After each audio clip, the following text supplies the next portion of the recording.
The night I left my husband, I was 26 weeks pregnant and still wearing his last name.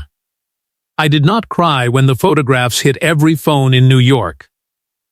I did not cry when the headlines said Dante Moretti had chosen his mistress over his pregnant wife, or when strangers decided I was a fool before they knew the shape of my silence.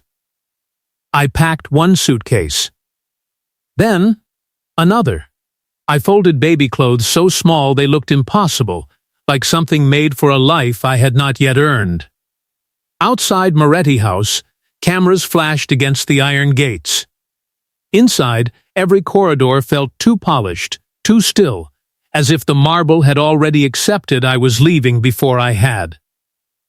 I told myself I was not running. I was protecting what was left. My hand smelled like flour, because I had baked that morning out of habit, and because I still believed routine could hold a life together if I pressed hard enough. One palm over my belly, one on the brass banister, I went down the stairs without asking permission. By the time Dante understood what his choice had cost him, I was already gone, and he had no idea they were waiting for me. The first time I saw Dante Moretti, rain was hammering the front windows of Bellini's like it wanted to break in and be warm. We had closed an hour earlier, but I was still in the kitchen because Doe did not care what time it was, and neither did grief, debt, or New York in November. My Aunt Rosa had gone upstairs to count receipts. My younger brother Matteo was late again, which meant he was either smoking somewhere he should not have been or pretending not to owe 3 different men money. The radio near the espresso machine played old Italian songs through static. I was kneading rosemary bread with both hands dusted white when the first black SUV stopped outside. Then another. Then another. Men came in first. Not loud. Men like that never needed to be loud. Their suits were dark with rain at the shoulders. Their eyes moved before their bodies did, checking corners, mirrors, the narrow hallway to the pantry, the back exit beside the bins. One of them touched the handle of his gun the way other people touched wedding bands. The bakery went silent around them. Even the radio seemed to understand. Then he walked in. He was taller than the doorway wanted him to be, broad through the shoulders, coat open, dark shirt wet with rain and blood. Not splattered. Soaked. The kind of blood that kept arriving.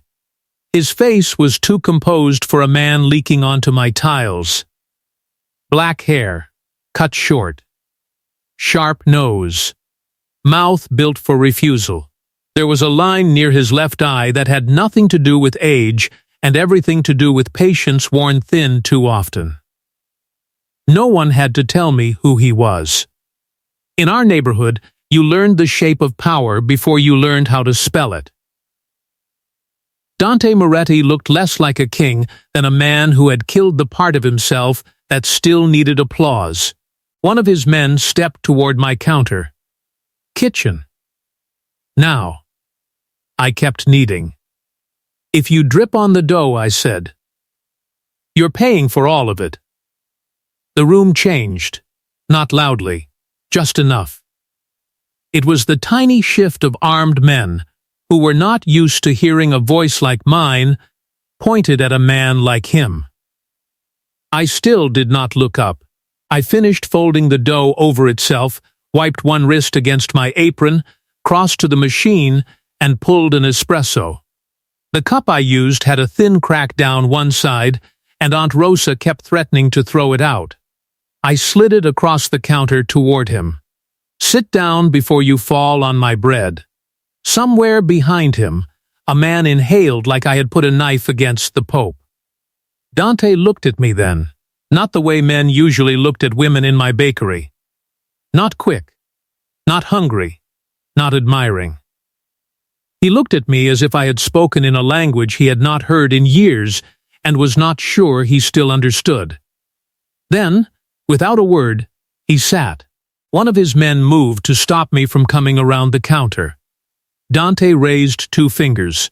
The man froze. That told me more than his name ever could. I took a clean towel, pressed it into Dante's hand, and pulled his coat aside before he could object. Bullet crease, high on the ribs. Not clean, not fatal if he was lucky, and if infection kept its distance. Blood had glued his shirt to his skin. His cologne was dark cedar over something colder underneath, rain and iron and old patience. I smelled smoke too, or maybe I imagined it.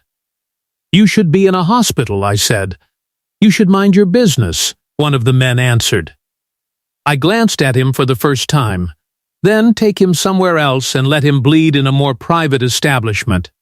A ghost of something moved near Dante's mouth. Not a smile. More dangerous than that.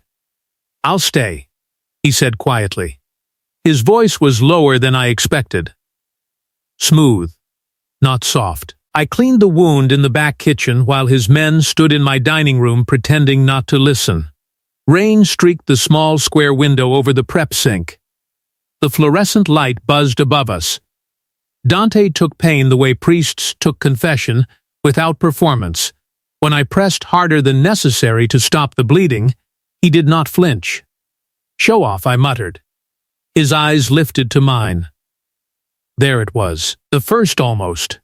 Not touch, not heat exactly, just a second too long of seeing each other with nowhere polite to put it. "You always insult your customers?" he asked. "Only the ones who arrive with guns and attitude." I didn't bring attitude. I threaded the needle. Then it must be natural. That time he did smile. Barely. It changed nothing, and too much. On a chain under his shirt, something flashed when I peeled the fabric back, a small silver saint medal blackened with age. He closed his hand over it before I could place the saint. I stitched him carefully. My hands never shook when they were busy. It was one of the few useful things my life had given me. "You're not asking for payment," he said after a while. "You haven't left yet." He watched flour on the heel of my hand where I held his skin together. For one strange moment, something hard crossed his face. Not anger, not fear. Worse. Recognition sharpened into pain. I almost asked. I did not. When I finished, I taped fresh gauze over the stitches and stepped back. He stood slowly, too slowly for a man like him, hurt more than he wanted seen. "What do I owe you?" he asked. 2 ruined tea towels, 1 shirt collar, and an explanation to the health inspector if your bodyguards keep touching everything. He reached into his coat. I put up a hand. "No." Around us, the air tightened again. I said no. Dante studied me. Rain knocked on the window behind him like a third person trying to join the conversation. "Thank you, Farina," he said. "Flower." It should have sounded mocking. Cold. Observational. Instead, it landed somewhere under my ribs and stayed there. "My name is Lucia, I know. That should have frightened me." It did not. Not yet. He turned to go, every movement spare, economical, as if he had long ago learned that the world watched powerful men for waste. At the door he paused. One hand on the frame. Back still to me. "Replace the lock on your rear entrance," he said. "Tonight." Then he left with his storm of men, his blood, his quiet, unmistakable gravity. I stood alone in the kitchen afterward, with my hands in flour up to the wrists and my heart behaving badly inside my chest. Upstairs, Aunt Rosa called my name. Out on the street, engine started, and somewhere between the smell of yeast and rain, I understood something had opened that would not close again. By dawn, my old life had already been outvoted. The next morning, the pigeons arrived before Dante Moretti did. Bellini sat on a corner where birds behaved like unionized criminals. They strutted on the fire escape, attacked unattended biscotti, and stared through the glass with the moral confidence of men who had never paid rent. I was setting cannoli shells on trays when a strangled male voice came from outside the side door. "Lucia." Lucia. For the love of God, do not open this until the gray demons relocate. I pushed the door wide. A man in a charcoal suit flattened himself against the brick wall, glaring at 3 pigeons on the dumpster lid as if they were armed. He was handsome in a careless way, lighter than Dante, with a face built for trouble and laughter in unequal portions. His tie was crooked. 1 loaf of bread was tucked under his arm like a hostage. "You're serious," I said. "They know," he whispered. "They smell fear. You're 6'2". "And they have wings," I laughed before I could stop myself. The pigeons, offended by joy, flapped away. He exhaled with the raw gratitude of a man spared execution. "Nico Ferraro, I would shake your hand, but I nearly died 6 seconds ago." "You mean emotionally?" "I meant exactly what I said." He handed me the loaf. "From Dante. Also flowers, but I sat on them when a pigeon lunged." I looked past him. A black sedan idled at the curb. Of course it did. What is this? His version of an apology. Bread? From a bakery in Brooklyn he shut down for the morning. That is not better. No, Nico agreed cheerfully. It usually isn't. I should have sent him away. Instead, I let him in because curiosity was my least respectable weakness. He wandered inside with exaggerated caution, as if a bird might have infiltrated the pastry case. Aunt Rosa emerged from the office, took in the suit, the car, the expensive watch, and crossed herself for reasons best known to her. Dante came in 3 minutes later. He was not bleeding today. That almost felt dishonest. Dark overcoat, black gloves, no tie. The wound in his side had stiffened his movements just enough for me to notice. His gaze landed on me first, then the kitchen, the exits, the customer who had just stepped in and abruptly decided she needed coffee somewhere else. "You kept the rear door locked," he said. "Yes, good. That was it." "No hello." I folded my arms. "You sent a man with bread." Nico brightened. "And flattened flowers. Do not undersell my contribution." Dante ignored him. "You helped me, I stitched you, you helped me. I also told you not to bleed on my bread." His mouth shifted a fraction. "That too." He set an envelope on the counter. Thick. Obscene. I did not touch it. "No. It's compensation." "For what?" "For the interruption. The ruined product. New locks, I replaced the lock myself." His gaze dropped to my hands. There was a healing red line over my knuckle where the screwdriver had slipped at 2 in the morning. Without thinking, he reached for my hand. I should have moved. I did not. His gloved fingers closed lightly around mine. Warm leather. Precise pressure. His thumb turned my hand just enough to see the cut. The second almost. Neither of us breathed correctly for a moment. Then I pulled away first and wiped my palm on my apron, though there was nothing on it but the memory of him. "It's fine. It isn't. It is to me." Dante looked like a man unaccustomed to realities that existed without his permission. Nico, perhaps sensing he was one silence away from witnessing something indecently intimate, cleared his throat. On a completely unrelated note, there is a pigeon on the sign outside. If anyone needs me, I'll be making peace with mortality.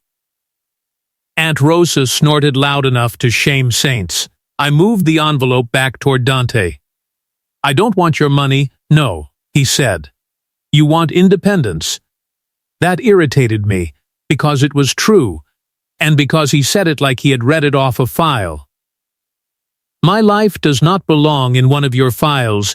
His eyes held mine. "Then stop giving men reasons to put it there," I frowned. "What does that mean?"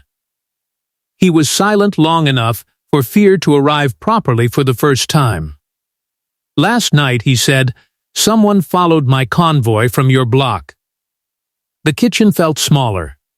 That has nothing to do with me. It does if they saw where I stopped. My skin went cold under the heat of the ovens. I'm not part of your world. No, Dante said, but my world noticed you. The answer should have made me step back. Instead, I said, so what happens now? His gaze slid briefly to Aunt Rosa, then the display case, then the old register Matteo kept promising to repair. He absorbed details the way other men collected leverage. Now, he said, no one bothers this place. That isn't your decision. His voice remained level. It became my decision when armed men crossed your floor. I hated how calm he was. I hated more that a part of me liked how calm he was. I didn't ask for protection. People rarely ask for weather either. Nico muttered from the window, weather with guns. Terrific. Dante reached into his coat and placed something small on the counter. A key fob. What is this? A panic system. Press it if you see anyone you don't know lingering outside. I stared at it. You installed a panic system in my bakery? At 6 this morning. Without asking? Yes, I laughed once, sharp with disbelief. You are unbelievable. So I'm told. He turned to leave, which somehow felt more controlling than if he had stayed. At the door he stopped, not looking back. Your brother should stop using the back alley on Mulberry, he said. It's being watched. Ice ran clean through me. When I spoke, my voice was smaller than I wanted. Have you been following Matteo?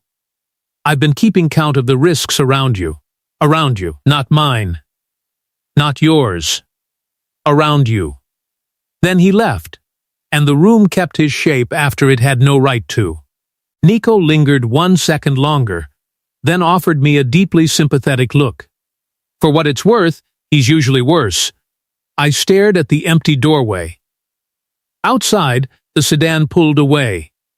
Inside, every ordinary object in my bakery looked less ordinary than it had an hour earlier. And on my counter sat a panic button I had never asked for, put there by a man who had already decided my safety was his to manage. I lasted 4 days before Dante Moretti's world stopped pretending it could remain politely outside my door. On the 5th day, a man came in just before closing and asked for almond cake in a voice too careful to be real. He wore a baseball cap low and smiled without showing teeth. I felt him before I understood him. Some people brought hunger into a room. Some brought need. He brought calculation. What size? I asked. He did not look at the cakes. He looked at me. Whatever size feeds a funeral. My hands went still on the box string. Behind him, the front window reflected the street. A motorcycle idled at the curb. Another man waited on it with his helmet visor down.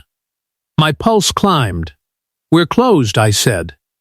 He smiled wider. I'm not here for cake. The bell over the door rang again.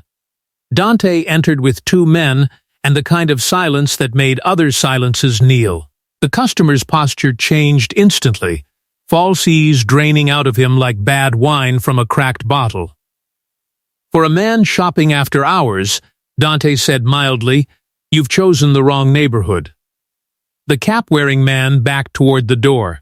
No disrespect. That would be difficult, Dante said. No gun came out. None needed to. The man left fast, and the motorcycle shot down the block before I could breathe properly again. Dante looked at me. Pack a bag. I stared at him. Absolutely not. Tonight, I said no. His men moved through the bakery, checking windows, back hall, cellar door. I hated that none of them looked surprised to be there, as if my refusal had already been filed under temporary inconvenience. I have an order for St. Agnes tomorrow, I said. 300 cream puffs and a croquembouche that took me 6 hours to assemble. Dante stepped closer. Not close enough to touch. Worse than that. Close enough to make me aware of the space he left between us. I admire your priorities, he said. But someone just came to measure your fear. That sentence does not mean I belong in one of your houses. No. It means you won't stay in this building tonight." Aunt Rosa came down the stairs, flower on her cheek, and took one look at Dante before saying, "If this is about the wedding tower, she's not abandoning 6 spun sugar roses, because men can't conduct business like Christians." Dante regarded her with solemn respect. "The wedding tower can be moved." "Not by amateurs," she snapped. For one irrational second, I thought Dante might apologize. Instead, he said, "Then she comes with it." That was how I ended up in the kitchen of a Moretti townhouse on the Upper East Side, directing 3 terrified housekeepers through pastry assembly while armed men guarded the service entrance, and the city glittered cold beyond leaded windows. His empire had edges everywhere. Docks in Red Hook. Garment warehouses in Queens. Restaurants in Little Italy. A shipping company with clean books and dirty corridors. Men who called him before calling police. Judges who looked the other way. Priests who blessed his mother on Sundays and never asked about Monday. I learned it without him saying a word. Power showed itself in logistics long before it announced itself in blood.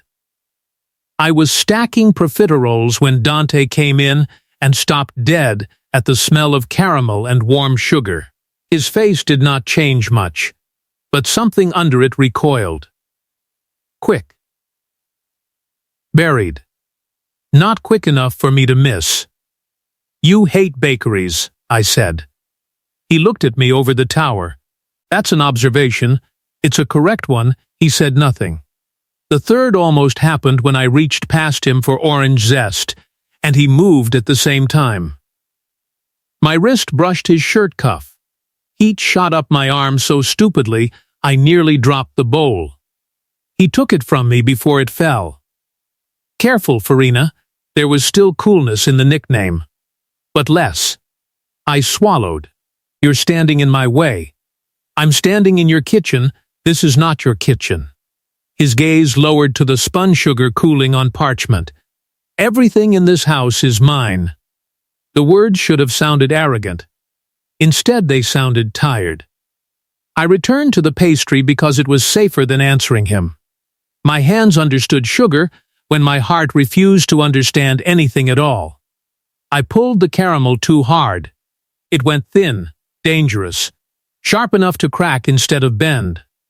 Aunt Rosa always said sugar told the truth faster than people did. The finished roses looked beautiful and brittle, each petal capable of cutting a thumb. I did not mention the metaphor. I did not need to.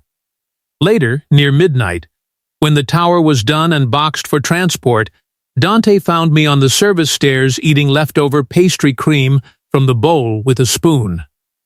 "You could have asked for help," he said. "You could have asked before uprooting my life." He leaned one shoulder against the wall. "Would you have come?"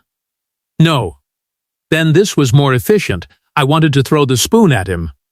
Instead I said, "This cannot be normal for you, what? Taking over a woman's bakery because some idiot bought almond cake with a death threat attached." His eyes stayed on my face. "No, it isn't." Something cold brushed the back of my neck. The fourth almost lived there, in the pause after truth and before retreat. Then, one of his men appeared in the doorway.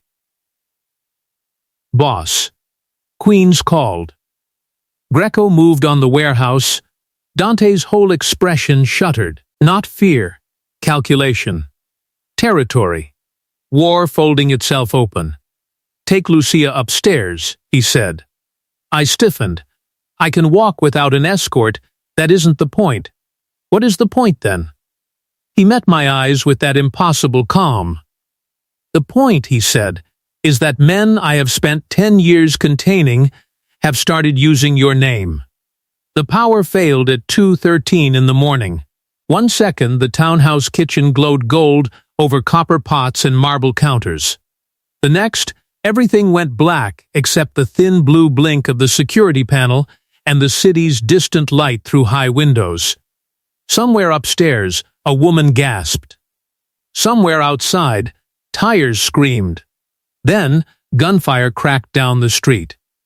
Not close enough to hit the walls. close enough to tell us the night had changed. A hand caught my wrist in the dark before I could move. Dante. I knew it. By the steadiness. By the complete absence of panic in his grip. By the way my body recognized him faster than my mind did and betrayed me with a bolt of heat so immediate it felt humiliating. "Stay behind me," he said. The kitchen door opened. Nico stumbled in carrying a flashlight like it had personally insulted him. "Good news," he announced too loudly. The backup generator failed. "Bad news, I saw a pigeon on the courtyard wall when I came around the side, which means this house is no longer under God's protection."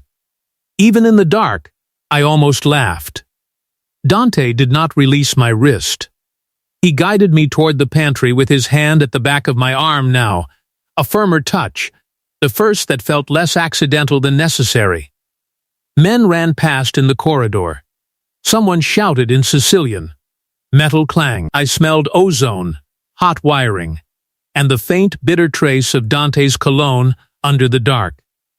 We reached the pantry just as another burst of gunfire rattled somewhere below. Nico shut the door behind us.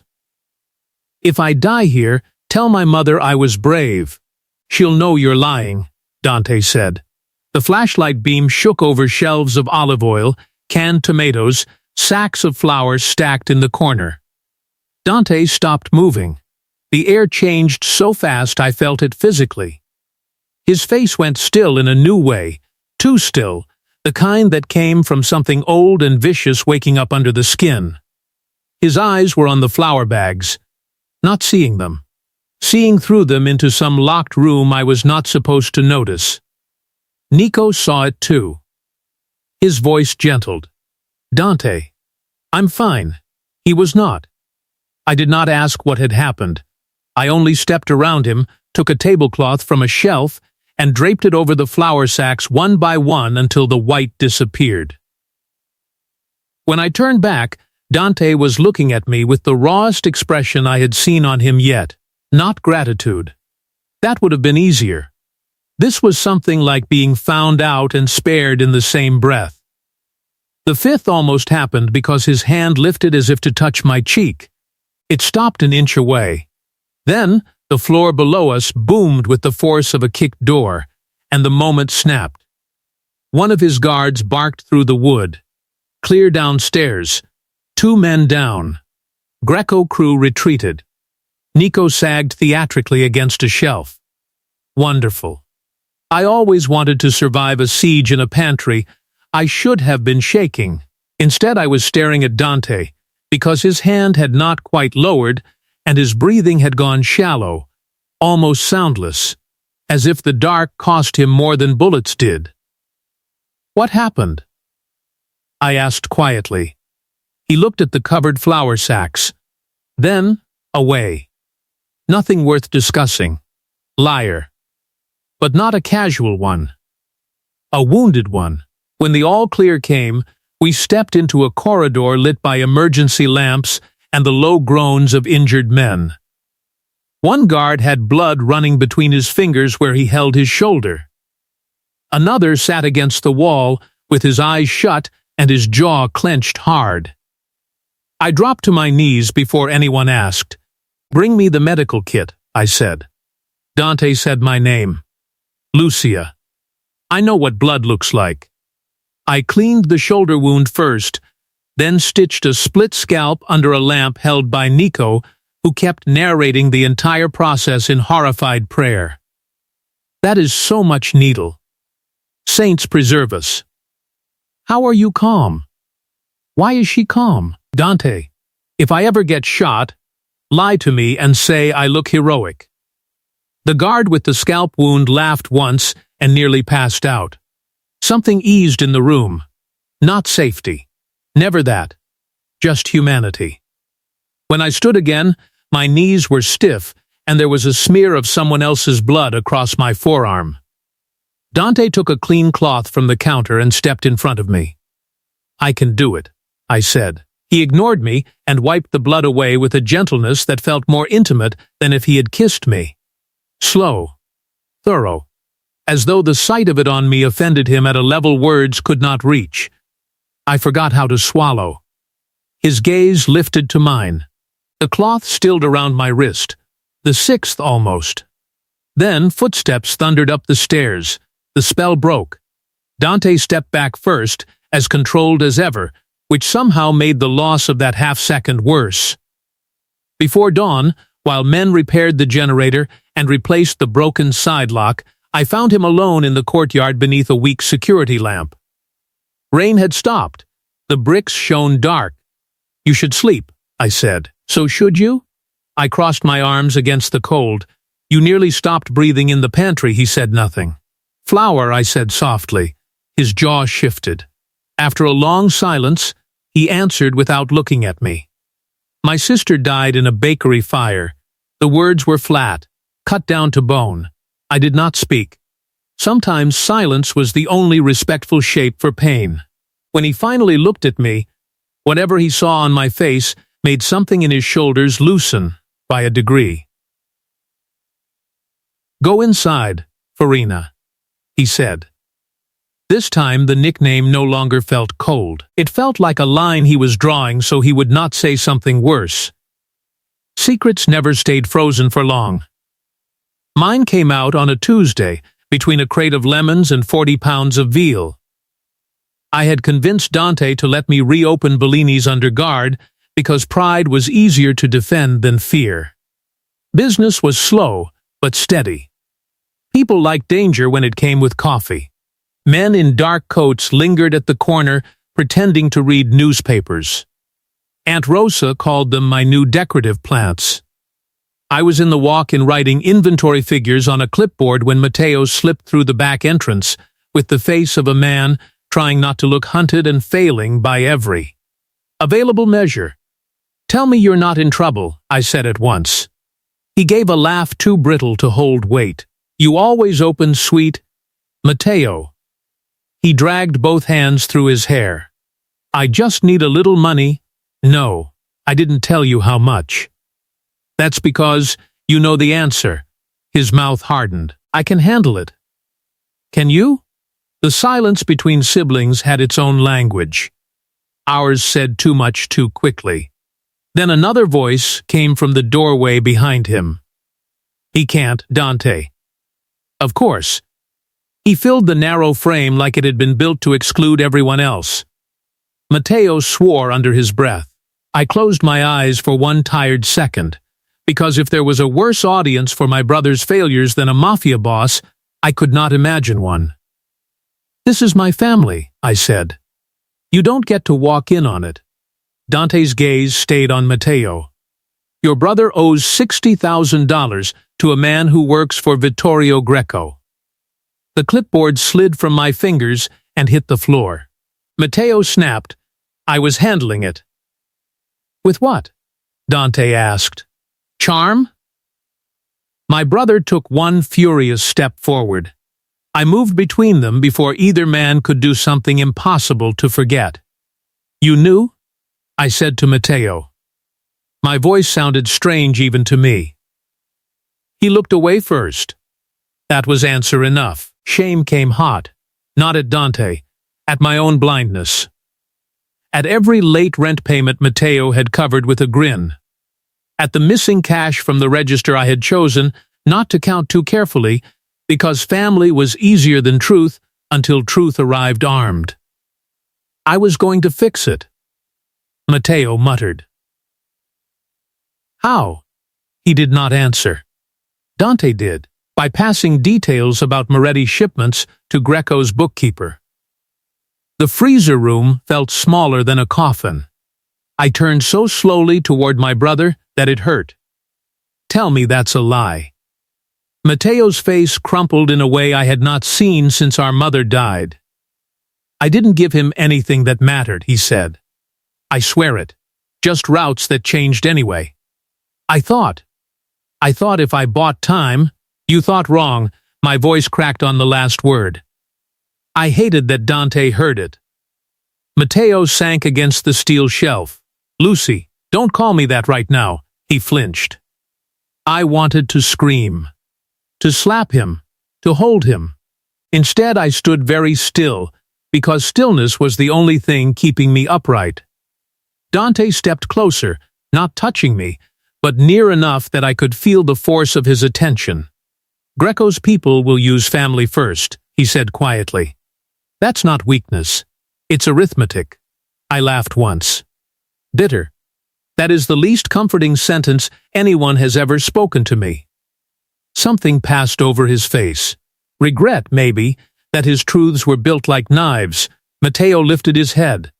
"I can make this right." "No," Dante said. "You can survive it if you do exactly what I tell you." My brother bristled on instinct. "I'm not one of your men." "No," Dante said again, even calmer. "You're Lucia's." "Which is why you're still standing." That hit harder than shouting would have. I looked at Dante then, really looked. The control, the endless measuring. The way mercy, when it came from him, looked almost identical to threat because it cost him so much to show it any other way. "What do you need?" I asked. Both men turned to me. It should have been Dante's conversation. His world. His war. Instead, I reached for the clipboard, picked it up, and said, "If Greco thinks Matteo is still useful, then we use that before he realizes he isn't." Dante's eyes narrowed with something like surprise. "You have a plan?" he asked. "I have a brother worth saving even when he acts like an idiot." Matteo opened his mouth. I lifted one finger. Not a sound. He shut it. I outlined it fast. Matteo would call the bookkeeper and say Bellini's had started catering Wednesday card games for one of Moretti's lieutenants. Small detail. Plausible. Worth attention, but not alarm. Dante could reroute real movement elsewhere and watch who bit. When I finished, the freezer hummed around us. Dante watched me as if I had done something indecently revealing. "That could work," he said. "It will work." The seventh almost arrived in the look he gave me then. Long, unreadable. Impressed in a way that felt almost more dangerous than desire. Later that night, after Matteo had left under guard and Aunt Rosa had gone upstairs muttering prayers violent enough to count as threats, Dante found me alone in the kitchen. Piping cream into cannoli shells with too much force. The filling split one shell. Then, another. Then, a third. My emotional state sat there in ruined pastry before I was ready to name it. "You don't have to stay," I said without looking up. "I know. Then why are you here?" He came to the counter. His hand closed gently over the piping bag, stilling my grip. "Because you're angry," he said. "Yes, with him, yes. Not with me?" I lifted my eyes. "Would it matter if I was?" His answer did not answer. It would matter to me. Silence stretched. Full. Breathing. "You terrify me sometimes," I admitted. He did not smile. "Good." I glared. That was not remotely the right response. It was honest. I should have moved away when his hand stayed over mine. I did not. The eighth almost hovered between my mouth and his. Close enough to feel. Not close enough to become mercy. Then a phone rang in the front room, sharp as a wound reopening. Dante stepped back. On the counter, the broken cannoli shell lay open like something fragile, finally forced to tell the truth. War arrived smelling of gasoline and wet pavement. It found us on the Brooklyn Bridge service road just after midnight, when the river below was black enough to swallow names, and the city ahead glittered like a lie people told themselves so they could sleep. I had insisted on coming because Matteo's false lead had worked too well. Greco's men had bitten. Dante was meeting a captain in Red Hook to close the trap, and I was supposed to stay at the townhouse under guard, safe and furious. Instead, I ended up in the back of an armored SUV with Nico at the wheel and Dante beside me, his silence wrapped tight around him. Nico checked the rearview mirror every 12 seconds. If I die on a bridge, bury me somewhere without birds." "You'll survive," Dante said. "That is not legally binding." Rain stippled the windshield. Traffic thinned. The city seemed to hold itself back. Then headlights surged behind us too fast. Nico swore. "That's not one of ours." The first impact hit the rear quarter panel hard enough to throw me sideways. Dante's arm shot across my chest before I struck the door. Gunfire erupted almost immediately, a sick metallic stutter that ate the night alive. "Down," Dante said. There was no room in his voice for delay. I folded over myself as glass burst inward in glittering teeth. Nico yanked the wheel. The SUV slammed the barrier, corrected, fishtailed. A second car appeared ahead, blocking the lane. Ambush. Men poured out, dark shapes in rain and muzzle flash. Dante was already moving. One hand on the door, the other on the gun I had never seen him rush to touch. That frightened me more than the bullets did. His control was the axis he turned on. To watch him abandon even a fraction of it meant the world had tilted further than I understood. "Stay with Nico," he said. "No." His eyes cut to me. "Lucia." "I'm not." The rear window blew inward. He grabbed my face with one hand and kissed my forehead so fast it almost felt imagined. Then he was gone. I stared after him for one stunned half-second before sound returned at full violence. Dante moved through rain and gunfire like something colder than either. Not reckless. Worse. Precise in a way that looked feral because it gave mercy nowhere to live. One man fell. Then another. Then another. He shielded my side of the SUV with his own body as if muscle and bone were tactics. I had seen power. I had not seen this. This was the monster under the suit, under the calm, under the dry voice and measured hands. This was the thing his enemies prayed to survive, and his men never named aloud. And it was for me. A shooter broke left around the hood. Nico fired first, missed, and shouted an apology to several saints. I snatched the flare gun from the emergency kit under the seat and shoved out the cracked back door before he could stop me. Lucia, too late. I fired at the pavement under the gunman's feet. White fire exploded upward. He reeled blind, screaming. Dante turned, saw me, and for the first time since I had known him, looked openly furious in a way that had fear braided through it. He reached me in 3 strides, hauled me down behind the engine block, and covered my body with his. "You disobeyed me. You were busy dying. I was busy making sure you didn't." Rain ran off his jaw. Blood, not his, I thought, then saw the dark bloom at his shoulder and knew some of it was. My hands found the wound automatically. Pressed. He hissed once between his teeth. "Hold still," I said. "Even there. Even then." The words froze us both. His eyes locked to mine, dark and startled and full of something he had refused himself too long. In that impossible pause, with sirens rising far away and bullets thinning to scattered echoes, I saw him recognize it too.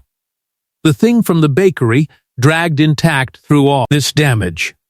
I had ordered him to sit the first night because he was bleeding on my bread. Nobody in his world had ever been ordinary with him. Nobody had ever handed him coffee instead of fear. And God help me, some part of him had never recovered.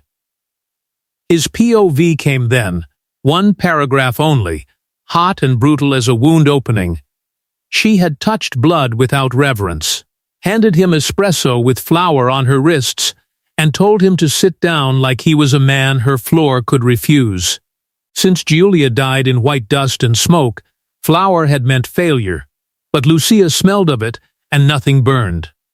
On the bridge, with her palm pressing life back into his shoulder, Dante understood with the clarity of pain that he would burn cities before he let the world take that from him. The shooting stopped. Sirens grew louder. Moretti cars screamed in from the far ramp. Dante looked back at me as if returning from somewhere dangerous. "Nico," he barked. "Move the car." Nico, pale and triumphant, yelled. I knew the flare gun would matter someday. We were transferred to another vehicle under cover of Dante's men.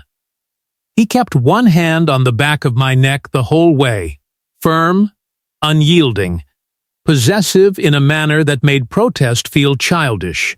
At the safe house in Red Hook, I cleaned his shoulder in a laundry room while outside men shouted into phones, and the city rearranged itself toward blood. He sat on a metal folding chair, shirt open, rain drying cold on his skin. The bare bulb swung slightly overhead. "You frightened me," I said, because it was smaller than everything else I could have said. He watched my hands. Good. I almost smiled through the shake in me. Again, wrong answer. His fingers closed around my wrist before I could reach for fresh gauze. Not hard. Just enough to stop me. "Lucia." The way he said my name made me forget the room. "I should not want this," he said. I could barely breathe. "Then don't." Another silence.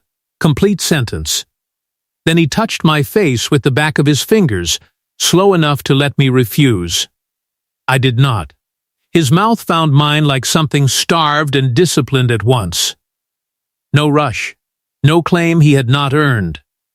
Just warmth, rain, restraint breaking in careful increments. I felt every place he stopped himself even inside the kiss, every edge he would not cross because I had not asked him to. My hands rose to his shoulders, then hesitated there, unsure, trembling. When he drew back, our foreheads stayed almost touching. "Farina," he said. This time it was not cold, it was nearly gentle, nearly wrecked. Outside, someone shouted that Greco had hit 2 warehouses in Queens. Dante closed his eyes for one brief second, and when he opened them, the war was there in full. "It started," he said. I looked at the blood on the towel, the gun on the dryer behind him, the man before me who had just kissed me like it cost him. "Yes," I whispered. War had arrived. By the time I learned I was pregnant, Bellini's had already burned, not to the ground.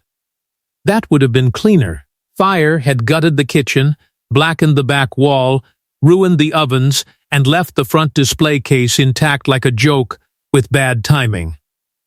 Someone had cut the gas line and timed the spark for 3 in the morning. No one died. That was the courtesy.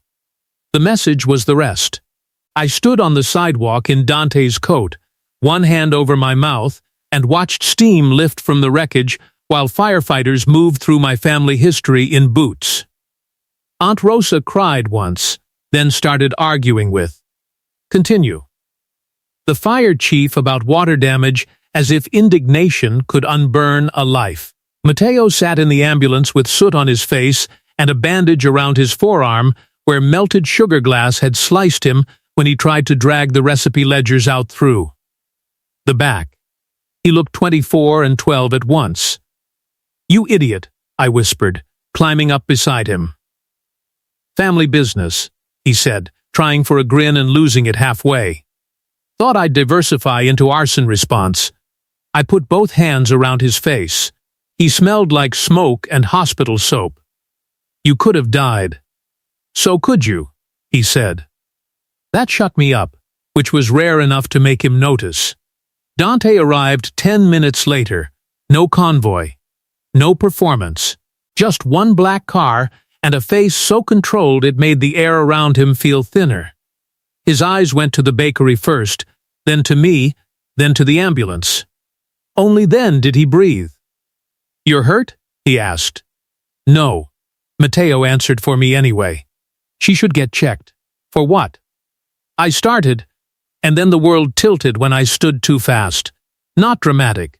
Just enough to send a strange dark wave through my vision. Dante caught my elbow before my knees could embarrass me in public.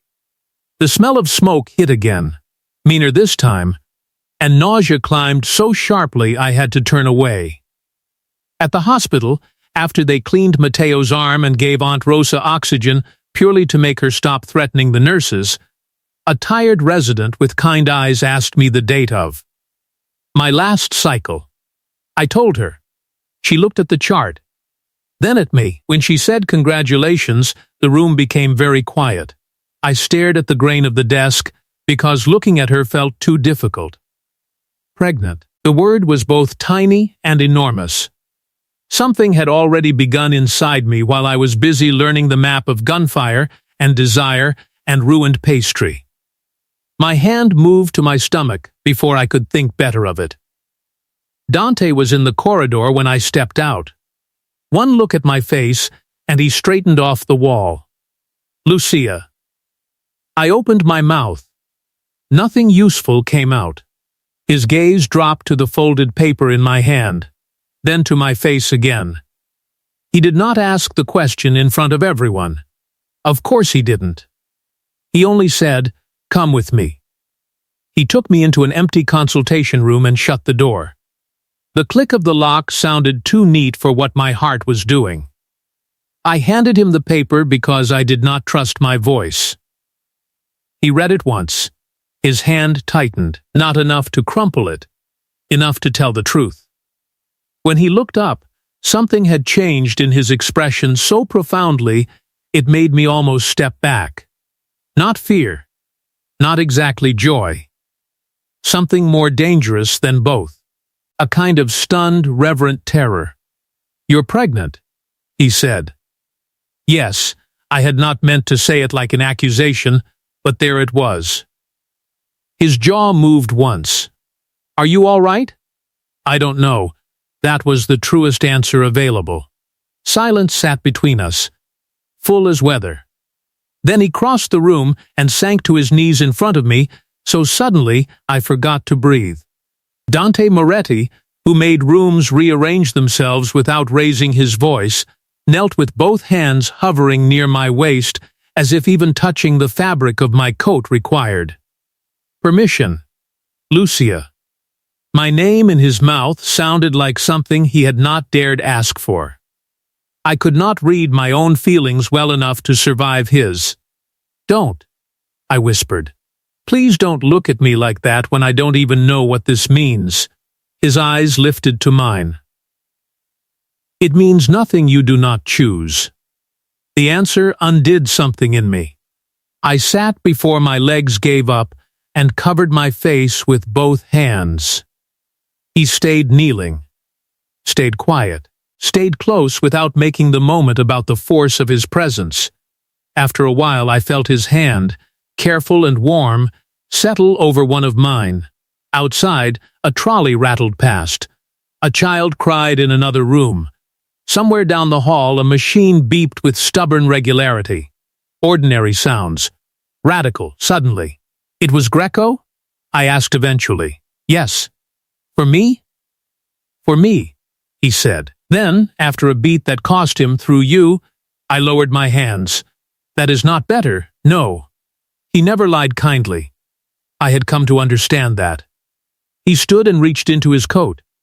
"Plane tickets, passport, a key. There's a house on the Amalfi Coast under another name.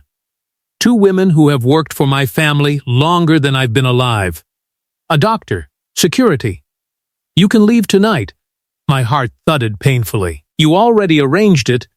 "I arrange threats before they become funerals. You want me gone." His face went still. "I want you alive." There it was. The real exit point. No trap. No locked room disguised as protection. A door left open by the most controlling man I had ever known, because what he felt for me had finally become larger than what he wanted. I thought of Bellini's blackened ovens. Aunt Rosa's hands shaking only when no one saw. Mateo in the ambulance trying to joke through smoke. The baby inside me, no bigger than a secret and already changing the weight of every future I could imagine. I could leave. Truly leave. Take the child. Start over somewhere sunlit and far from men who carried guns like second spines, and Dante would let me. The cost of staying rose in perfect clarity. Not just danger, identity. I would never again pretend I did not know what his world was made of. I would lose the right to innocence. I might lose my bakery, my neighborhood, the clean version of myself who still believed love and fear could be kept in separate rooms. I looked at the tickets. Then, at him. Aunt Rosa gets the insurance payout, I said. All of it.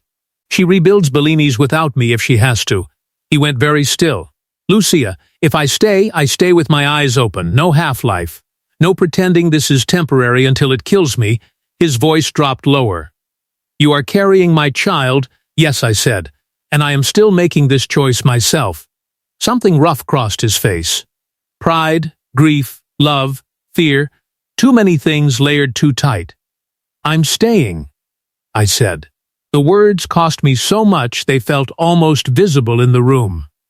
He closed his eyes once, briefly, like a man taking a wound with dignity. When he opened them, he touched my cheek with the backs of his fingers. Then we end it, he said. Not survive it. End it. I was taken on a Thursday afternoon with flour still under my nails. That insulted me almost as much as the kidnapping. The temporary kitchen Dante had set up for me in a Red Hook safe house overlooked the harbor through wired glass windows. I was rolling gnocchi because it gave my hands something repetitive to do while men downstairs prepared for a sit-down that was not a sit-down, a truce that smelled too much like a trap. Dante had argued against leaving me there even with 12 guards. I had argued back. Pregnancy had not made me softer, it had made me meaner about being managed. At 3:17 the power dipped. Not failed. Dipped. Every man in the house reacted. I heard boots on the stairs, the scrape of chair legs, the staccato burst of Sicilian from below. Then Paolo Rizzi walked into my kitchen carrying a gun. For one stupid second, relief hit me first. Paolo had been with Dante since before I knew him, gray at the temples, immaculate suits, a voice that always sounded like someone laying cards neatly on felt. He had brought Aunt Rosa cannoli cream from a supplier in Jersey after the bakery fire. He kissed women on both cheeks and remembered birthdays and once spent 20 minutes teaching Nico the difference between style and desperation. Then I saw the way he held the gun. Not protective. Certain. I stepped back from the counter. Where are the guards? Busy. He almost sounded bored. The kitchen door behind him shut. Locked. The sound slid clean through me. The weight of a door that locked from outside. Final. Deliberate. Paolo, I said, because names sometimes delayed catastrophe by a breath. Don't. His face changed very little. That made it worse. I liked you, he said. Betrayal did not arrive as shock, it arrived as rearrangement. Every past kindness turning under new light, revealing the knife hidden in the handle. You sold him to Greco. I corrected an imbalance, he said. Not a villain's speech. Just a man naming his own rot like accounting. I glanced at the side table. Hot oil. Salt crock. Rolling pin. Distance. Timing. My body went unnaturally calm, which frightened me later and helped me then. You'll never get out of the city, I said. No, Paolo agreed. But Greco will. He took one step forward. I flung the bowl of bench flour into his face. He shouted, blind, staggering back. I grabbed the oil pot off the stove and threw it low. Not at his body. At the tile. He slipped hard, shoulder slamming the base of the pantry door. The gun skidded under a prep table. I ran, not far. The corridor outside was already blocked by another man. Younger. Nervous. Greco crew. He lunged. I drove the rolling pin into his throat with both hands. He gagged and folded enough for me to wrench free, but Paolo had recovered by then and caught a fistful of my coat. We went down hard, the baby. The thought was not a thought. A scream without sound. I twisted so I landed on my side, elbow first, then drove my heel backward into Paolo's knee until something popped and he swore with real feeling. He hit me once across the cheekbone. White light burst behind my eyes, then the needle sting of something entering my neck. "No," I said, though the room was already tilting. "Not enough to harm the child," Paolo said. I asked. That was somehow the most monstrous thing he could have offered me. When I woke, I was in a room that smelled of damp stone and old wine. Cellar. Somewhere underground. One bare bulk, one chair bolted to the floor. Plastic ties on my wrists, tighter than they needed to be. My mouth tasted chemical and metal. My cheek throbbed. I tested my breathing first, then the slow low ache in my abdomen. Fear came icy and complete, but the pain was not sharp. Not wrong. I held on to that. Above me, footsteps. A train horn in the distance. Brooklyn. Maybe. Or Jersey. Hard to tell with your pulse in your throat. The door opened. Vittorio Greco came in alone. He was smaller than Dante. That surprised me. Thick through the neck, expensively dressed, eyes like wet stones. Power sat on him less naturally than it did on Dante. He wore it like a ring he kept polishing so no one would ask whether it fit. He looked at me for a long moment. "You're not what I expected." My jaw ached when I answered. "I get that a lot." He almost smiled. Still with teeth. "Good." I said nothing. "I don't need much," he said. "Just one call, one message. Tell Dante to come without his outer cruise. We finish this like men who remember the old rules." Silence. He studied me, perhaps expecting bargaining, tears, pleading. He had mistaken pregnancy for fragility. Men did that when they needed the world simpler than it was. "If I don't?" I asked. He shrugged once. "Then he comes anyway, but later. And I'm dead." A small lift of one shoulder. Not a speech, just arithmetic. I thought of Dante on his knees in the consultation room. Matteo bleeding on ambulance vinyl. Aunt Rosa in smoke. Bellini's black walls. The child inside me, already teaching me what mattered by making all the answerless things suddenly simple. "No," I said. Greco's gaze sharpened. "No? You heard me." He stepped closer. I smelled expensive tobacco over something medicinal. "He'll tear the city apart for you. Then enjoy the noise." Something like surprise crossed his face. After he left, I sat in the chair and forced my hands to go still. Panic wasted oxygen. I looked around carefully. Wire crate. Rusted nail protruding from a barrel rack. Old siphon hose. Moisture gathering under one wall where bricks sweated. I shifted the chair 1 inch. Then another. Then another, scraping the metal foot against stone every time footsteps passed upstairs so the sound vanished into theirs. I did not break. Hours later, when Paolo came down to check the restraints, I had the chair angled just enough. I smiled at him through a swollen lip. "You should have asked me for cake recipes instead." He frowned. Too late. I kicked the siphon hose I had hooked with my foot into the puddle near the wall socket behind the barrel rack. The spark tore bright and ugly through the dark. Lights died. Men shouted overhead. And somewhere beyond the cellar, chaos finally found the right house. If Dante rescued me, it was not because I waited prettily for it. The blackout bought me 4 minutes, maybe 5, long enough for the electronic lock to fail open with a mean little click. Long enough for Paolo to curse and stumble back through the dark as men upstairs started shouting over one another. I threw my chair sideways, hit the floor hard, rolled to the barrel rack, and scraped the plastic tie at my wrists against the rusted nail until skin came away with the plastic. Pain was information. I kept going. By the time the ties snapped, my hands were slick. I found the younger guard in the corridor by sound more than sight, his breathing too fast, his shoes squeaking on damp concrete. He grabbed for me. I slammed the broken chair leg into his temple. He dropped in a heap I did not have time to regret. Then I ran toward the noise instead of away from it, because Dante had once told me every building had a heart and men always protected the heart first. In houses like this, the heart was the room where the important coward waited. I found the stairs, found the first floor, found 2 bodies, one moving, one not. Found Paolo with a gun in his left hand because his right knee was failing him now.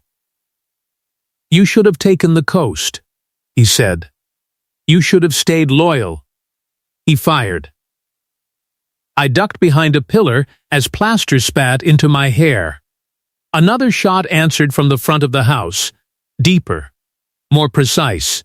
Paolo went still in the center of the room, looked down at the red blooming through his shirt, then up toward the doorway, with something almost childlike in his confusion. Dante stepped inside. The silence that followed him was worse than gunfire. He crossed the room without hurry. Paolo crumpled before he got there, dead before his body agreed to it. Dante did not look down. His eyes found me behind the pillar, and all the violence in him changed shape at once. Not less. Just focused into one unbearable line. I stood up too fast. The room swayed. Then he was there. The reunion was not graceful. It was collision. His hands at my face, my shoulders, the back of my neck, as if he had to confirm each part of me separately. I grabbed his jacket in both fists and could not make a single dignified sound. He pressed his forehead to mine. We stayed like that, breathing the same broken air. "I'm here," he said. "I know. You're hurt. So are you." Blood ran down one side of his throat from a cut near his ear. There was soot on his collar and murder in every line of him. I had never seen relief look so close to ruin. Then Nico appeared in the doorway with 3 men behind him. One sleeve torn open, hair full of dust, expression offended by existence. "Well," he said hoarsely, "this was a terrible venue. Also there is, and I say this with complete seriousness, a pigeon in the upstairs hallway." I made a strangled sound that turned into a laugh against Dante's chest. Nico pointed triumphantly. "You hear that?" I saved the day emotionally. "Get the car," Dante said. Already did. Also stole excellent bourbon from Greco's office on principle. Even in the middle of blood and shattered glass, the absurdity helped. Not enough to erase horror. Enough to let the room stay human. We moved fast after that. Dante's men swept the house while he kept one hand at my back and the other bloody on his gun. Outside, night air hit my lungs like cold medicine. The house sat near the docks in Sunset Park, anonymous from the street, monstrous up close. As they loaded us into the car, I saw Vittorio Greco being dragged from a side entrance by 2 Moretti soldiers. Alive. His mouth was bleeding. One eye swelling shut. He still carried himself like a man bargaining with gravity. Dante stopped. Everything around us seemed to sense it and slow. Greco looked from him to me and smiled through blood. "There you are," he said. "The baker." Dante's hand tightened at my waist. "Get her in the car." "No," I said. He glanced at me. I had no time to explain the certainty. "No. Let him see me." Greco did. Really looked. Not as leverage now. As consequence. "You burned my bakery," I said. He said nothing. "You tried to use my brother. You sent men to a bridge. You put a needle in my neck while I was carrying a child." That last sentence changed something in the faces of the men holding him. Even among killers, there were lines people pretended mattered until they were asked to prove it. Greco's smile died. Dante went very still beside me. "What child?" I stared at him. He stared back. Of course. In the hours since my capture, no one had spoken the word out loud in front of others. The knowledge had stayed in the sealed room of us, I took Dante's wrist and placed his hand briefly, low against my stomach through my coat. His whole body locked. Greco saw it, and understood. He laughed once, ragged and ugly. Then I did choose well. Dante moved. Not toward me, toward Greco. Controlled, yes, but only just. Men shifted, ready for a killing. I thought he would do it there in the street. Instead, he stopped one breath away from the other man and said, very quietly, "You don't die until she says she's done looking at you." Greco's bravado flickered for the first time. That was when I understood the final shape of the villain before us. Not just greed, not old-world grievance. Envy so deep it had become appetite. Dante had built discipline out of grief. Greco had built entitlement out of it. One of them had learned what power should restrain. The other had learned only what it could take. Back in the car, with Nico muttering at his own blood-stained cufflinks and two men checking the road ahead, I leaned into Dante because I no longer had the strength not to. He touched my cheek, then my hair, then the back of my neck again, as if the fact of me still required reinforcement. "What happens now?" I whispered. He looked out the window at the convoy forming around us, at the city waiting to decide who it belonged to by dawn. "Now," he said, "one of us survives the morning." The final violence began at 3:08 a.m. on the marble floor of Moretti House. Greco's remaining men came not for rescue, but retaliation. A convoy from Queens. Another from the Bronx. Desperate. Loud. Badly timed. The kind of attack people launched when their leader had already lost and no one had told the guns yet. I was upstairs in Dante's mother's old sitting room with 2 guards and a doctor who kept pretending she was not also evaluating whether stress could tear a life out before it had fully formed. I hated the room on sight. Too much silk, too much history varnished smooth. The marble beneath my bare feet was cold enough to keep me honest. The first explosion shook dust from the chandelier. The second blew out the front windows. By the third, I was already moving. "Mrs.," the doctor began, catching herself on the title she was not yet supposed to use. "Don't start," I said, and grabbed the emergency bag. One guard tried to block the door. I fixed him with the same stare Aunt Rosa used on suppliers who lied about ricotta quality. "If men start bleeding downstairs, I am more useful than your shoulder." He hesitated. That was enough. I slipped past. The house below had become a machine of commands, smoke, shattered glass, and armed men pretending fear was a scheduling problem. Dante stood near the central staircase issuing orders, with blood on his cuff and perfect calm in his voice. The cut at his ear was freshly reopened. His eyes found me immediately. He did not shout. He only came toward me with that lethal quiet and said, "Explain." "Medical support? No." "Yes. This isn't your fight." I looked around at the ruined foyer, the men already hit, the crimson footprints on white marble. That ship burned with my bakery. That answer stopped him for half a breath. Then Nico sprinted through the dining room carrying ammunition and what looked absurdly like a silver serving tray. "Do not ask," he said to nobody. I needed a flat surface, and all the practical trays were gone. A burst of gunfire from the side corridor ended any further domestic disagreement. The battle fractured into smaller, uglier rooms. I bandaged a shoulder in the library while bullets chewed plaster in the hall. I tied off a thigh wound with curtain cord because the world had run out of cleaner options. I heard Dante before I saw him most times, not by voice, but by the way men around him moved faster when he entered a space, as though gravity itself had chosen a side. We fought as a unit without ever naming it. He sent men where I pointed because I had noticed which corridor funneled blood fastest and which guest room could serve as triage. I listened when he told me to get down, move left, wait, now. Not because I had become obedient, because survival had its own grammar, and we were finally speaking it together.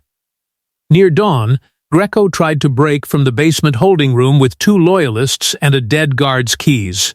I met him first, not heroically, accidentally, in the service corridor outside the wine cellar, carrying a tray of sutures and saline because apparently my life had become a parody of nursing. He came through the door with 1 man ahead of him and another behind. We all stopped. Greco smiled with split lips. "There she is." I set the tray down slowly. Behind him, his front man raised a gun. I threw the saline bottle at the bulb overhead. The corridor plunged dark just as the shot went wild. I dropped, rolled, felt Greco's shoe graze my arm, then heard another shot. Cleaner, closer. Dante. The loyalist in front of Greco fell. Dante came out of the dark at the far end of the corridor like something called rather than sent. He fired once more. The second man dropped against the wall. Greco lunged for me instead of shooting. Wrong choice. I drove the metal tray edge first into his throat with every ounce of terror and rage in me. He choked, staggered. Dante closed the remaining distance and slammed Greco into the stone wall so hard the bottles behind us rattled. For a second I thought he would beat the man to death with his bare hands. Maybe he thought so too. Then Greco, half crushed against the wall, smiled with bloody teeth and said the only thing left he still believed might work. "The child survives me in my house either way." Dante froze. I saw the cost before he paid it, not whether to kill him, but how. His gun lifted. His eyes never left Greco's face. "You don't speak of my family," he said. 1 shot. No speech, no flourish. Vittorio Greco slid to the floor and left the world smaller than he found it. Then Dante swayed. Blood spread fast beneath his jacket. Dante. He had taken a bullet low on the right side and kept moving through it. Of course he had. Men like him always thought collapse was a scheduling decision. He looked irritated to have a body at all. I got him to the library because rage is stronger than leverage when necessary. Nico helped, pale and sweating, muttering, "If he dies after all this, I'm filing a complaint," and then immediately crossing himself as if paperwork might offend heaven. The doctor worked. I held pressure. Dante stayed conscious longer than he should have out of pure spite, then caught my wrist as the sedative began to pull him under. "Lucia. I'm here." His gaze was fever-bright and unguarded in a way daylight never saw. "I should have rebuilt your ovens first." That broke my heart more efficiently than any declaration could have. "You can do it when you wake up." His hand tightened once. Then slackened. Morning came gray and ruined. 2 of his men were dead. One of mine, because by then they felt partly mine, would never walk without a limp again. Paolo's betrayal left an ache in the house no cleaning could remove. Aunt Rosa arrived at noon with coffee for the living and curses for the dead. Matteo, arm bandaged, stood in the doorway of the library and cried where no one could see except me. By sunset, it was over. Not healed. Never that quickly. But over. And Dante Moretti, bloodless from pain and stubbornness in equal measure, was no longer the man who had first sat in my bakery because I told him not to bleed on my bread. Rebuilding looked disappointingly ordinary from the outside. No thunder. No vows to heaven. Just contractors, paperwork, inventory lists, funeral flowers arriving with names attached and not attached. The city resumed its bad habits. Men still died elsewhere for smaller reasons, but inside the borders of what Dante controlled, something subtle changed. Less waste. Fewer displays. Decisions made faster and spoken softer. Power after war had less vanity in it. Bellini's reopened 3 months later. Smaller. Cleaner. New ovens, exactly as promised. Dante had found the same tile for the floor and the same style of brass handle for the front door, but the old scar in the wood counter remained, because I asked him to leave it. Survival did not need to impersonate innocence. He came in before dawn on our first morning back, leaning slightly still when he thought no one looked. The bullet in his side had left him with weather sensitivity and a permanent disgust for stairs taken too quickly. It had also stripped something needless out of him. He no longer wore control like armor every minute of the day. Sometimes it hung open at the throat. I was dusted in flour to the elbows shaping bread. The scent of yeast and coffee had become my version of prayer again. He stood in the doorway long enough for me to feel him without turning. "You're staring," I said. "Yes, rude." "Yes." I smiled despite myself and kept working. That was what came after war, apparently, not grandness. Familiar insolence before sunrise. The baby shifted under my ribs, a flutter strong enough now to interrupt thought. Dante crossed the floor at once, every line of his body altered by attention. Did he move? Or she? His expression went neutral in the suspicious way men become neutral when they care too much. Did the child move? I took his hand and placed it where the flutter had been. He went absolutely still. There. A kick, small and undeniable. I watched his face change around it. There was no performance in Dante, even when he tried. Wonder hit him too honestly to hide. His eyes closed once, and when he opened them again, they were darker. "Farina," he said. No chill in it now. No ownership sharpened to warning, only something warm enough to live inside. I could not answer for a moment. Pregnancy had made my feelings less elegant, not more. Aunt Rosa, passing with a tray, announced, "If either of you starts crying in my kitchen, you pay rent." Nico followed her carrying tulips and a sack of pigeon repellent like a war hero. I brought flowers and defensive measures, one for romance, one for civilization. He had somehow fallen helplessly in love with a traffic cop from Bensonhurst who cited his parking twice a week and refused to call him back. This had only deepened his commitment. "I thought she liked men with integrity," I said. "She does," Nico said mournfully. "That is the obstacle." Even Dante laughed at that, brief and real. Later, after the morning rush, and after Aunt Rosa shooed everyone out with the authority of a woman who had outlived several categories of nonsense, Dante asked me to walk with him. We went nowhere dramatic. Just to the little pocket garden behind the bakery where Matteo had planted basil in cracked wine crates and declared the operation agricultural sophistication. The city sounded far away there. Laundry moved above us. Someone argued in Neapolitan 2 buildings over.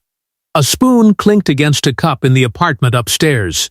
Quiet and ordinary, radical after everything. Dante reached into his coat. Not a ring box, just a small velvet pouch and that same old Saint medal I had glimpsed once under Blood and Rain. He placed the medal in my palm. "This belonged to Julia," he said. I looked up sharply. He nodded. "I wore it because guilt is easier to carry than grief. You know that already." I closed my fingers around the cool silver. Then he gave me the pouch. Inside was a ring, plain gold, old-fashioned, a little worn, not new, not flashy, something a woman might actually live in. "My mother's," he said. She used to twist it when she was deciding whether to forgive my father for being himself. That startled a laugh out of me. A faint smile touched his mouth. Then faded. "Lucia." He took a breath that seemed to cost him. "I can give you houses, names, protection, trouble. You already know the worst of me. More than I wanted you to." "That is not a proposal," I said, because if I let him keep going in that voice, I might break in public. His eyes held mine. "No. This is." He went down on one knee, slower now because of the wound. One hand braced briefly on the brick wall, as if even his body understood this had to be done without haste. "Marry me," he said, "not because of the child. Not because war made us reckless. Marry me, because when I leave a room, I still listen for your hands at work in the next one, because you told me to sit down when I was bleeding, and my life has not been orderly since. Because peace, when I can find it, has started sounding like your voice." My throat hurt. "You are terrible at romance," I whispered. "I know." I put on the ring before I could say something less true than my silence. He stood, and for a moment we only looked at each other. Then his hand cupped the back of my neck. "My Farina," he said softly. The nickname landed wholly differently now. Earned, warm, home-shaped. "Yes," I said. That evening we ate tomato soup and torn bread in the bakery office because both of us were too tired for ceremony. Rain tapped the back window. Matteo argued with a supplier on the phone. Aunt Rosa pretended not to cry over invoices. After everything, the spoon in Dante's hand against a chipped bowl felt more intimate than diamonds ever could have. 9 months after the war ended, the tabloids tried to ruin my marriage with a woman named Bianca Serra and an old photograph taken 3 years before I met my husband. They failed, but not before giving the city a day of scandal and me 1 hour of spectacular temper. The headline hit every phone in Manhattan before breakfast. Mafia boss chose longtime mistress over pregnant wife. Wife flees with unborn heir. It used a picture of me leaving Bellini's in Dante's coat, one hand over my stomach. It used a picture of Bianca getting into his car from a charity gala sometime in another lifetime. It added imagination where truth refused to entertain them. By noon, 3 news vans were outside the bakery. By 12:10, I was gone. Not forever. Not even for very long. I took 1 suitcase, my pride, and Aunt Rosa's spare apartment key above the bakery. Because some instincts stayed theatrical despite emotional growth. Dante was in a meeting uptown, unreachable for 19 unbearable minutes, while the city fed on headlines and memory, and every old wound I had not fully admitted was still tender. When he walked through the apartment door, I was standing at the small stove making espresso with shaking hands and pretending I had not nearly cried over a tabloid. He stopped in the doorway. So did I. For 1 absurd second we were back at the beginning. Tension, silence, the smell of coffee, the world waiting to see who would move first. Then Dante held up a folder. "Bianca Serra has been cooperating with federal financial investigators for 8 months, he said. Today those investigators arrested her outside a midtown hotel with falsified Moretti ledgers I had already fed her through an intermediary." I stared. He continued, every word precise. "The tabloids got the old photographs because Greco's surviving accountant sold them this morning to create noise around the arrest. I did not choose a mistress over my wife. I used an enemy's vanity against her. Poorly timed, I grant you. I wanted to stay angry. Truly. He made it difficult by looking exhausted and furious and frightened in equal measure. You could have warned me. Yes. You did not. Yes. That is a terrible defense. It is the available one. I put the espresso cup down too hard. It was the old cracked one from Bellini's, somehow still surviving all of us. Do you know what that headline said? I had it removed from 6 sites before I reached the bridge. I blinked. You reached the bridge? He took 1 step forward. Lucia. I crossed my arms because pregnancy had changed my center of gravity, but not my commitment to dramatics. 7 months along, I had become a weaponized silhouette in wool cardigans. He looked at the suitcase by the door. Then at me. Some memory from the worst of us moved behind his eyes and darkened them. You left. For 1 hour. You left. There it was. The old wound underneath the calm. Not control. fear of absence sharpened by every past thing he had failed to keep. I should have softened immediately. I did not. Marriage had not made me saintly. You frightened me. His jaw shifted. I know. You let strangers tell me a story about my own husband. I know. You. The baby kicked hard enough to interrupt indignation. I put a hand to my stomach with a breath that turned into half a laugh despite myself. Dante was in front of me instantly. Sit down. I looked at him. Then, because life had a sense of symmetry cruel enough to count as tenderness, I slid the demitasse across the little kitchen table toward him and said, "You sit down before. You bleed on my bread." The words landed in the room with the full echo of 12 chapters of damage and devotion behind them. He froze. Why her? At the bakery, on that first storm-heavy night, I had given him ordinariness where everyone else offered fear. Here, now, married to him, carrying his child, furious enough to leave and safe enough to come back on my own terms, I did it again. Not because I was unafraid, because I knew what it cost him to be handled like a weapon and chose, still, to treat him like a man. Something in his face gave way. "My God," he said very softly, and sat. I made another espresso because my hands needed work while my heart recovered. They smelled like flour from the morning dough. When I set the cup in front of him, he caught my wrist and turned my palm upward. Flour dusted the lines of my skin. For years, that scent had meant fire to him. Guilt. His sister. The night he failed. I knew that. He knew I knew that. Now he lifted my hand to his mouth and kissed the center of my palm as if reverence could be quiet. "You smell like the life I get to keep," he said.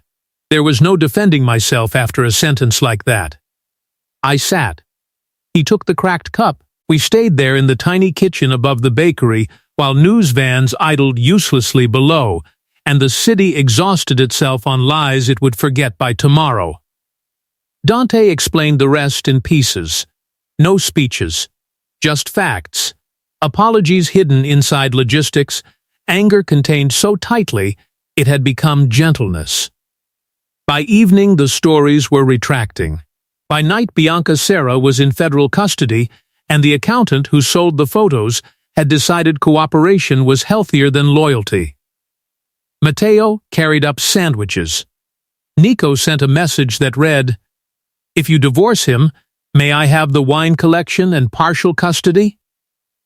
Also, there are pigeons on the fire escape. I will not survive this family." I laughed so hard I had to sit down again. Later, after everyone left and the apartment quieted into lamp glow and the ordinary creak of old pipes, Dante helped me unpin my hair. The baby rolled lazily between us.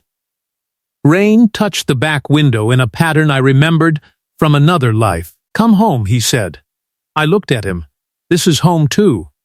He nodded once. Accepted correction. Learned finally the shape of shared ground. Then he bent and pressed his cheek to my stomach and spoke to our child in a voice so low only love could have taught it. When he looked up at me again, there was no coldness anywhere in him. "Come downstairs, Farina," he murmured. "The bread will overproof." I took his hand. Flour on my fingers. Coffee in the air. The cracked cup waiting by the sink like proof that broken things could keep serving if you loved them accurately. And this time, when I left with his unborn heir, I was only walking back into the life we had built.